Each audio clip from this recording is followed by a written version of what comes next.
Vizag steel plant చాలా interesting topic ఇది. 1960లో దీని గురించి పోరాటం స్టార్ట్ చేస్తే, పోరాటాలు, ప్రాణత్యాగాలు, బలిదానాలు ఇన్ని జరిగితే 32 మంది చచ్చిపోయారు. అందులో 9 మంది విశాఖపట్నం వాసులే ఉన్నారనమాట.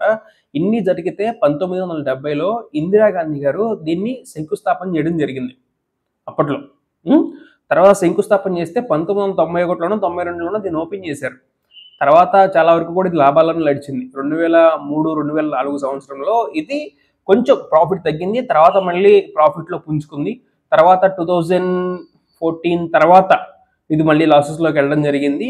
2018లో దీన్ని ప్రైవేటైజేషన్ చేద్దాం అని చెప్పేసి అనుకున్నారు.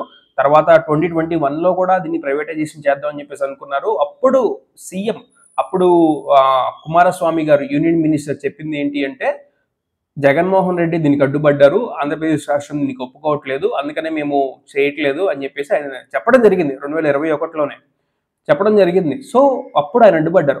ఇఫ్ ఇన్ కేస్ దీన్ని ప్రైవేటైజేషన్ కనుక కంప్లీట్గా చేసేస్తే రాష్ట్ర ప్రభుత్వం కిందకి తీసుకుంటారని చెప్పేసి జగన్మోహన్ రెడ్డి గారు క్లియర్గా చెప్పడం జరిగింది ఆనాడు.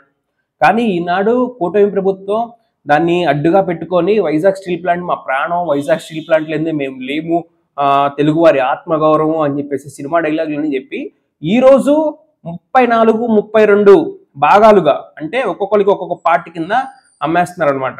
మొత్తం కూడా 33,000 ఎకరాలు ఉంటుంది వైజాగ్ స్టీల్ ప్లాంట్. అందులో ఒక్కొక్క పార్ట్ ఒక్కొక్కరి కింద అమ్మేస్తున్నారు. 32 విభాగాలుగా అమ్మేస్తున్నారు అనమాట. ఆ తర్వాత వీటన్నిటిని కలిపి ఒకటే కొనుక్కుంటాడు, ఒకటే రూల్ చేసుకుంటాడు. నాకు అర్థం కాని పాయింట్ ఇదే.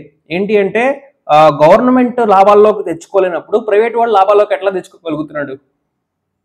గవర్నమెంట్ కింద అన్ని పవర్స్, మనీ కానీ అన్నీ ఉంటాయి. గవర్నమెంట్ లాభాల్లోకి తీసుకురాలినప్పుడు ప్రైవేట్ వాడు లాభాల్లోకి ఎలా తెచ్చుకోగలుగుతున్నాడు? వాడు మాత్రం ఎలా ఎదగలుగుతాడు? సరే, వాడు తీసుకున్నాడు, వాడు కూడా తర్వాత లాభాల్లోకి తెచ్చుకోలేకపోతే వేరేవాడికి అమ్ముతాడు. వాడు తర్వాత అది లాభాల్లోకి రాకపోతే ఎవడు కొనేవాడు ఉండు, దాని తర్వాత మూసేస్తారు. జరిగేది ఇది.